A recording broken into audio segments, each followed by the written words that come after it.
Halo semuanya, Assalamualaikum warahmatullahi wabarakatuh. Selamat datang di channel saya. Oke, di sini kembali lagi bersama saya Muhammad Hazik Azizi. Di video kali ini kita akan membahas mengenai uji eksak Fisher ya teman-teman ya.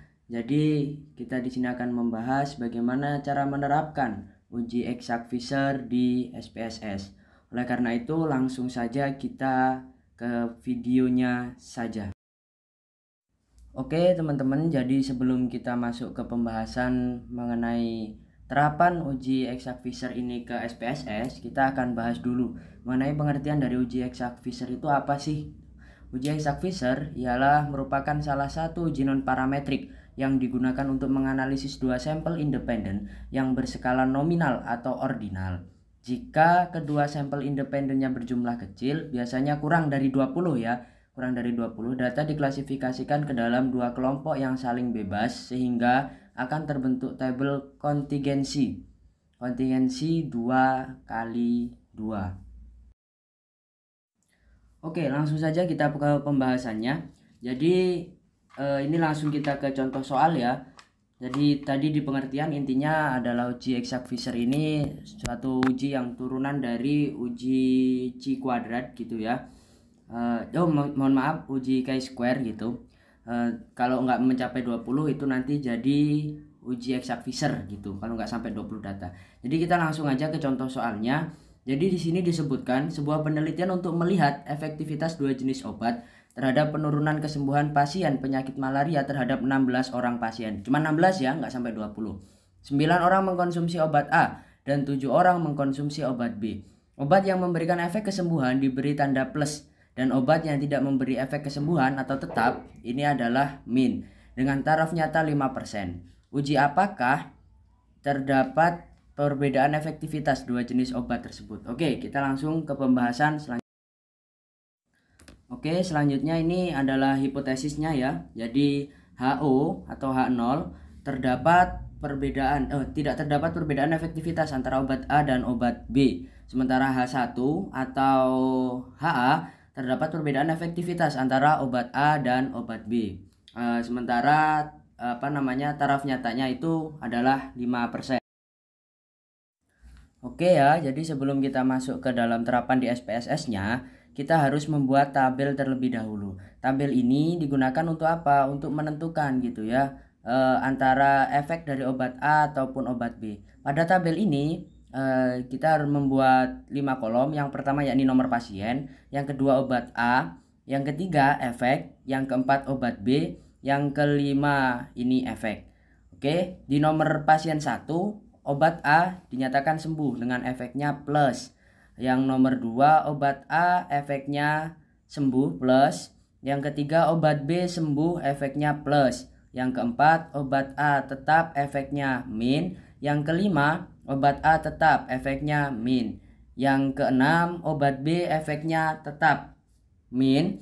Yang ketujuh obat B sembuh efeknya plus. Yang kedelapan obat B tetap efeknya min. Yang ke-9 obat A sembuh efeknya plus.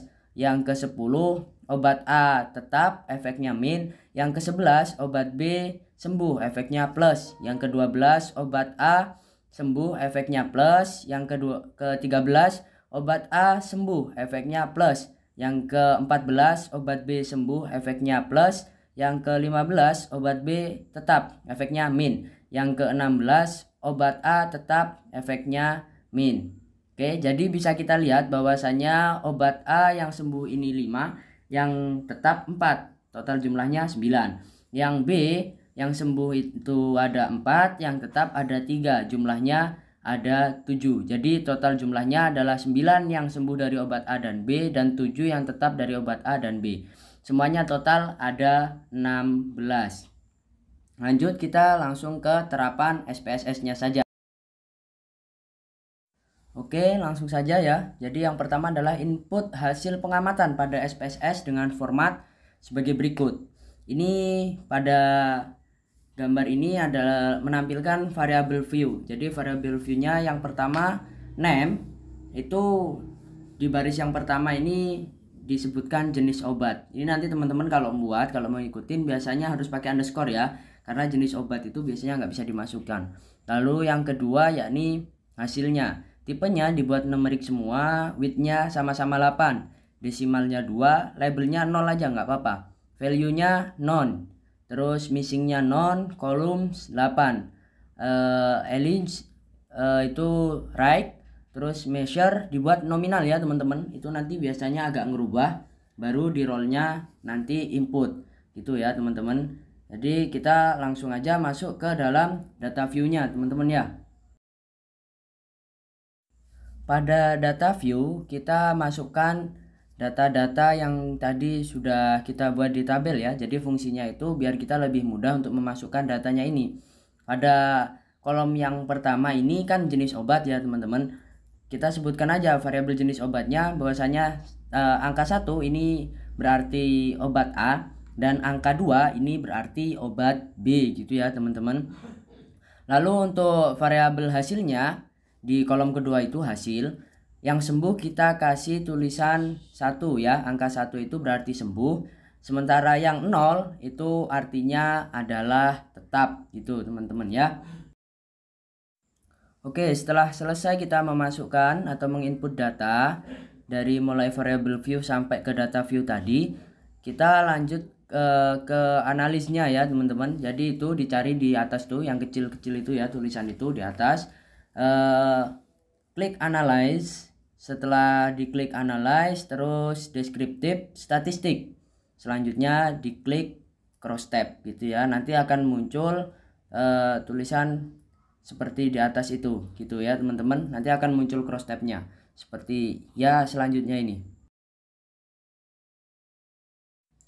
Oke ya teman-teman, setelah muncul cross tab nih seperti di gambar ini, setelah muncul cross tab, muncul dialog cross tab, isikan untuk row, pilih variabel independen atau jenis obat. Itu nanti dimasukkan ya.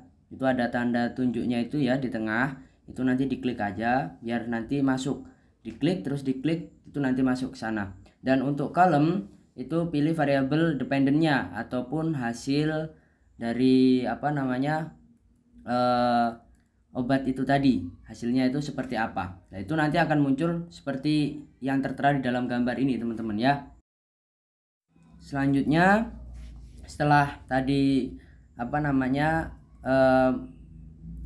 memasukkan datanya itu ke dalam row dan column, teman-teman cari di situ ya, di sebelah kanan itu di warna biru-biru itu cari statistik. Setelah itu klik chi-square, karena kalau teman-teman cari yang exact fissure di situ nggak akan ketemu gitu ya, karena exact fissure ini merupakan turunan dari chi-square gitu ya teman-teman. Tinggal diklik chi-square lalu diklik aja continue. Setelah tadi teman-teman apa namanya ngeklik statistik, setelah klik statistik tadi di bawah klik statistik itu kan ada tulisan tuh cell. Nah itu silahkan teman-teman klik cell lalu pilih observed, terus pilih lagi row percentage seperti yang ada yang tertera di gambar ini, lalu continue lagi, klik lagi continue. Setelah selesai di cross tab tadi ya teman-teman, setelah di continue tadi, di cross tabnya itu akan muncul tulisan OK ya.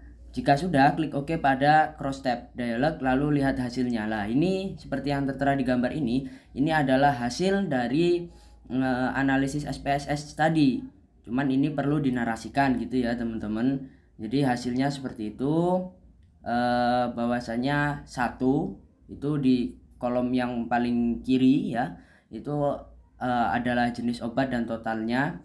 Jenis obat 1 itu 4 yang tetap, 5 yang sembuh, total 9.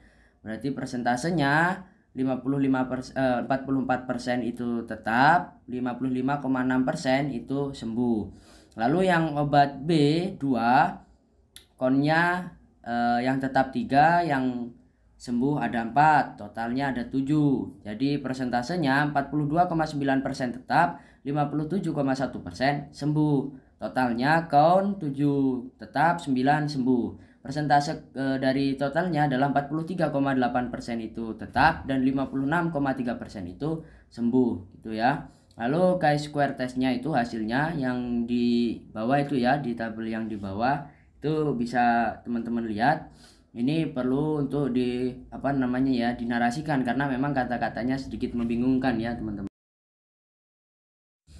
Oke, di sini bisa kita baca bersama-sama ya. Ini hasil analisisnya. Bahwasanya pada output chi-square test diberitahukan bahwa terdapat 3 sel yang memiliki nilai harapan yang kurang dari 5. Hingga tepat kita menggunakan exact Fisher dalam pengujian ini. Karena tujuan kita adalah untuk melihat apakah terdapat perbedaan efektivitas antara obat A dan obat B, maka kita melihat exact site net 2 site yang nilai probabilitasnya adalah 1. Nah, ini bisa dilihat di tabel sebelumnya tadi ya, teman-teman. Jadi kesimpulannya nilai P value adalah 1,00 lebih besar dari 0,05.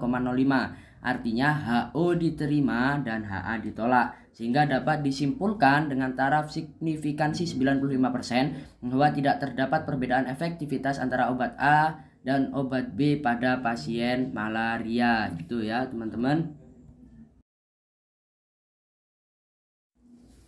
Oke, terima kasih teman-teman semua yang sudah meluangkan waktunya untuk menyimak video ini.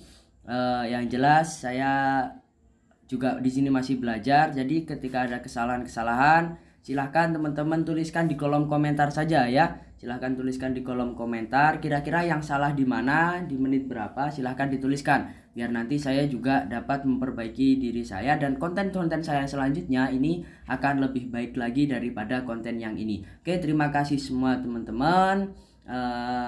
Terakhir, tetap jaga kesehatan, tetap patuhi protokol kesehatan. Wassalamualaikum warahmatullahi wabarakatuh.